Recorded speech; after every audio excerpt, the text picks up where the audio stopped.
Hello and welcome to Out of My Mind. My name is Robison Wells and it is Friday. Today, a national politician made a disgrace of himself in public.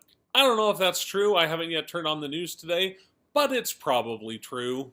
I've been thinking about politics a lot because I've been reading up on behavioral psychology. I got my undergrad in political science, and no, I couldn't find a job. I remember in one of my classes, the professor asked this group of 40 political junkies what the biggest predictor of political party was. Some people said that it was urban versus rural. Some people said that it was religiosity versus atheism. Some people said that it was education level versus no education. The professor said that all of those things are interesting, but they were not the biggest predictor. The biggest predictor, as it turns out, is that 80% of people turn out to be in the same political party that their parents were. That's not a comfortable thought, because we like to think that we control our own destiny and that we're not ruled by the way that we were brought up. We're not a product of our environment. But we totally are. Or are we?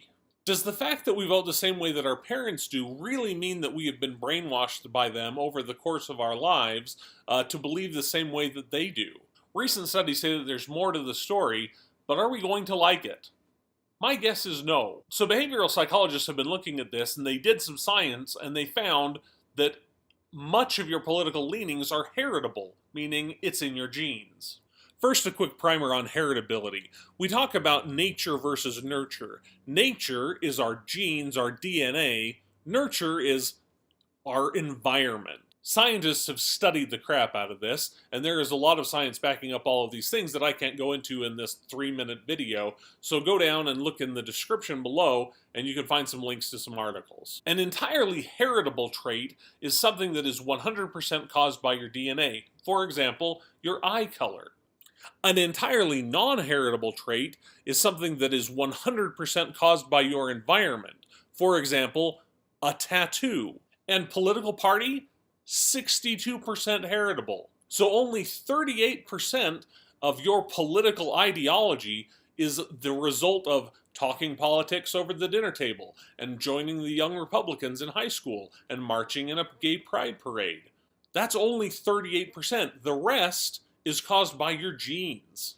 Now, of course, there's no liberal gene or conservative gene. What there is instead is a whole bunch of genes like optimism and assertiveness and stubbornness and risk aversion and mercy and justice and compassion and aggression and traditionalism. And you can make your guesses as to how much of each of those traits relate to certain ideologies, but all of them together make up your genetic personality. And we have scary science fiction like Brave New World or Gattaca, where we breed out birth defects and illnesses.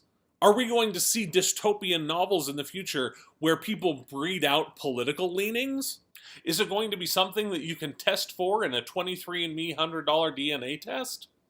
Are we soon going to be able to show our ultrasound pictures to our friends and say, it's a girl, and she's a libertarian? Of course, when the press release came out for this study, the scientific community was abuzz, but the New York Times looked at it a little more circumspectly. They said, is this really going to change the way that we talk about politics? And the answer is probably not. But my thought is that maybe it'll change the political discourse, at least the way that we talk about politics on Facebook, for example, and we say, I can't believe that anyone would believe such a thing.